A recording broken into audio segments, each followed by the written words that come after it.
Le favori, je sais pas, mais Dans la peau d'un des favoris. d'un des favoris, ouais. Oui, c'est difficile de le nier aujourd'hui. On fait deuxième à la Jacques Vabre et premier au retour à la base, donc on est vraiment dans le tempo.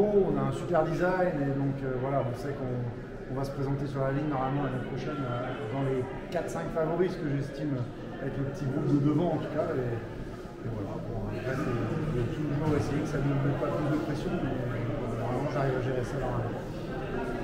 Ouais, le Arca Paprec, c'est un design philo-conque assez exceptionnel avec un design de coque très différent, fait pour passer dans la mer formée beaucoup plus aisément que les anciens designs. Et donc point fort, le gros temps au portant surtout.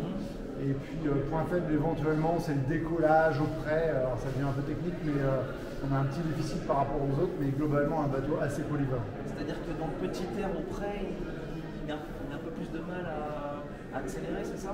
Ouais, vers les 15 nœuds, quand tu es sur la vitesse de décollage sur les foils, là on a des concurrents qui arrivent à partir un peu plus vite que nous. Voilà, donc c'est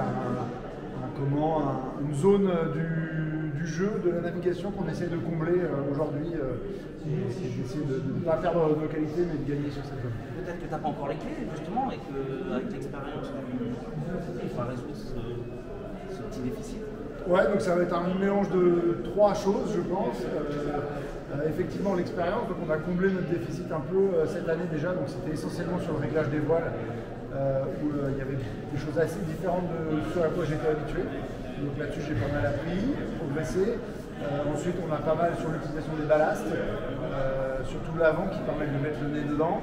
Et puis, dernière innovation pour nous, ce sera l'apport des nouveaux foils de la version 2 qui arrivera au mois de juin et qui devrait nous donner un petit peu plus de puissance sur tout le décollage. C'est un pari que je ne suis pas le seul à prendre, c'est un calendrier assez commun à pas mal d'équipes. Certains vont mettre à l'eau cette saison avec leur nouveau foil.